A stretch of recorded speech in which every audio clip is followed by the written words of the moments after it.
নমস্কাৰ বন্ধু বান্ধৱীসকল, স্বাগতম জনাইছোঁ জব লাভাৰ্ছৰ আজিৰ ভিডিঅ'লৈ। বন্ধু বান্ধৱীসকল, আজি লৈ আহিছোঁ আপোনালোকলৈ অসম পুলিচৰ অৰ্থাৎ SLPRBৰ ফালৰ পৰা ওলোৱা এখন নটিচৰ বিষয় লৈ।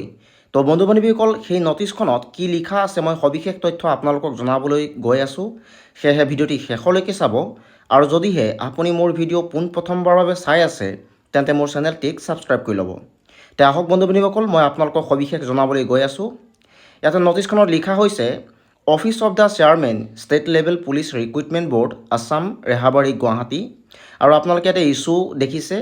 আৰু ইয়াতে ইছ্যু ডেট দিয়া হৈছে 29/03/2025, অৰ্থাৎ এই নটিচখন আজিৰ দিনটোত প্ৰকাশ পাইছিল। আৰু ইয়াতে লিখা হৈছে ৰেফাৰেঞ্চ ৰিক্ৰুইটমেণ্ট ফৰ, ইয়াতে 1 দিয়া হৈছে 654 post of driver constable in Assam police in pursuance of advertisement নং ইছ্যু নং দিয়া হৈছে আপোনালোকৰ ইয়াতে। আৰু দিছে 3 post of constable driver, 9 post of constable dispatch rider, 2 post of constable handyman, 14 post of constable messenger in APRO pursuance of advertisement issue নং দিয়া হৈছে। আৰু ইয়াতে 3 নম্বৰ দিয়া হৈছে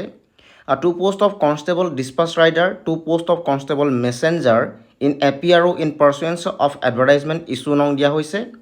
আৰু তলত লিখিছে বন্ধু বান্ধৱীসকল, যিটো আপোনালোকৰ মেইনলি প্ৰয়োজনীয় জানিবলগীয়া বিষয়, the result of the driving test skill taste of the above mention post will be uploaded at 11 AM of 30/03/2025 at SLPRB website www.slprbassam.in। তো বন্ধু বান্ধৱীসকল, ইয়াতে কোৱা হৈছে উপৰোক্ত যিমানখিনি পদৰ বিষয়ে কোৱা হৈছিল সেই সকলোখিনি পদৰ যি ড্ৰাইভিং স্কিল টেষ্টৰ ৰিজাল্ট আছে সেয়া অহাকালিলৈ অৰ্থাৎ 30 মাৰ্চৰ দিনা পুৱা 11টা বজাত SLPRBৰ অফিচিয়েল ৱেবছাইটত ঘোষণা কৰা হ'ব বুলি আপোনালোকক ইয়াতে কোৱা হৈছে। আৰু লিখিছে the written test for the above mention post will be held on 06/04/2025. Eligible candidates can download their admit cards for the examination by logging into the SLPRB website www.slprbassam.in from 11 AM of 01/04/2025. তো বন্ধু বান্ধৱীসকল, আপোনালোকক ইয়াতে কোৱা হৈছে যে আপোনালোকৰ যি skill টেষ্টৰ পাছত ৰিটেন এক্সামিনেশ্যন হ'ব, তো এই ৰিটেন এক্সামিনেশ্যন আপোনালোকৰ 6 এপ্ৰিলত অনুষ্ঠিত কৰা হ'ব বুলি কোৱা হৈছে। আৰু 6 এপ্ৰিলৰ আগত আপোনালোকে এক্সাম দিবলৈ যোৱাৰ আগত আপোনালোকৰ এডমিট কাৰ্ড ডাউনলোড কৰিব লাগিব SLPRB ৱেবছাইটৰ পৰা। আৰু সেয়া আপোনালোকৰ অৰ্থাৎ আপোনালোকৰ যি এডমিট কাৰ্ড আছে সেই এডমিট কাৰ্ড মুকলি কৰিব 1 এপ্ৰিলৰ পুৱা 11টা বজাত। তো আপোনালোকে 1 এপ্ৰিলৰ পুৱা 11টা বজাত SLPRB ৱেবছাইটত অফিচিয়েল ৱেবছাইটৰ পৰা আপোনালোকৰ এডমিট কাৰ্ড ডাউনলোড কৰিব লাগিব। আৰু 6 এপ্ৰিলৰ দিনা আপোনালোকে গৈ আপোনালোকৰ যি এক্সাম আছে ৰিটেন এক্সাম, সেই এক্সামত আপোনালোকে অৱতীৰ্ণ হ'ব লাগিব। আৰু ইয়াতে কৈছে যে candidates have to log in by entering their application number, name and date of birth. তো আপোনালোকে যেতিয়া আপোনালোকৰ এডমিট কাৰ্ডসমূহ ডাউনলোড কৰিবলৈ চেষ্টা কৰিব বা ডাউনলোড কৰিবলৈ যাব, তেতিয়া আপোনালোকে আপোনালোকৰ এপ্লিকেশ্যন নাম্বাৰ, নেম আৰু ডেট অফ বাৰ্থ দিব লাগিব। আৰু লিখিছে candidates will have two produce A hard copy of the admit card and A photo identity card issued by the government such as Aadhaar card, PAN card, driving license, voter ID card to appear in the written examination and must follow all the instruction mentioned in the admit card.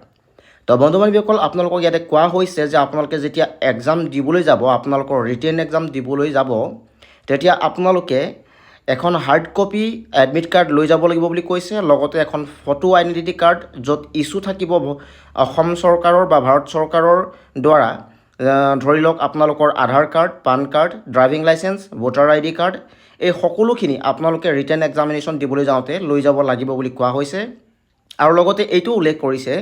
যে admit কাৰ্ডখনত যি নিয়ম নীতিসমূহ লিখা থাকিব সেই সকলোখিনি আপোনালোকে পালন কৰিব লাগিব বুলি ইয়াত উল্লেখ কৰিছে। আৰু লিখিছে candidates will have to appear for their written test at the centre mention in their admit cards and request to changing for centre for the examination will not be considered. তো বন্ধু বান্ধৱীসকল, আপোনালোকক ইয়াত এইটোও কোৱা হৈছে যে আপোনালোকৰ যি এডমিট কাৰ্ডত যিটো এক্সাম চেণ্টাৰৰ উল্লেখ থাকিব আপোনালোকৰ এডমিট কাৰ্ডখনত যিটো এক্সাম চেণ্টাৰ উল্লেখ থাকিব সেই এক্সাম চেণ্টাৰতে আপোনালোকে আপোনালোকৰ ৰিটেন এক্সামিনেশ্যন দিবলৈ যাব লাগিব আৰু আপোনালোকৰ কোনো কেণ্ডিডেটে যদি আপিল কৰে বা আপোনালোকৰ যি এক্সাম চেণ্টাৰ আছে আপোনালোকে চেঞ্জ কৰিব বিচাৰে সেইটো কোনোপধ্যেই কনচিডাৰ কৰা নহ'ব বুলি ইয়াত উল্লেখ কৰিছে তো বন্ধু বান্ধৱীসকল আপোনালোকে ইতিমধ্যে গম পালে যে আপোনালোকৰ যি অসম পুলিচৰ ড্ৰাইভাৰ যি স্কিল টেষ্টৰ আপোনালোকৰ ৰিজাল্ট আছে সেয়া অহাকালিলৈ অৰ্থাৎ 30 মাৰ্চৰ দিনা অৰ্থাৎ অহাকালিলৈ 11টা বজাত আপোনালোকৰ সেই ৰিজাল্ট ঘোষণা কৰা হ'ব আৰু আপোনালোকৰ যি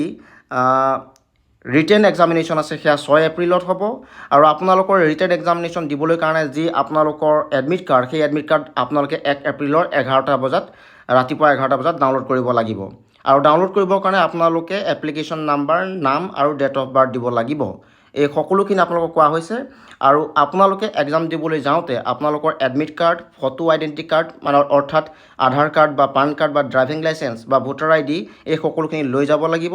আৰু লগতে এডমিট কাৰ্ডত যিখিনি আপোনালোকক নিয়মাৱলী লিখা থাকিব সেই সকলোখিনি আপোনালোকে পালন কৰিব লাগিব আৰু লগতে আপোনালোকৰ এডমিট কাৰ্ডত যি এক্সাম চেণ্টাৰ দিয়া আছে সেই এক্সাম চেণ্টাৰতে আপোনালোকে গৈ এক্সাম দিব লাগিব আৰু আপোনালোকে কোনোপধ্যেই সেই এক্সাম চেণ্টাৰ সলনি কৰিব নোৱাৰে বুলি এই সকলোখিনি ইয়াতে আপোনালোকক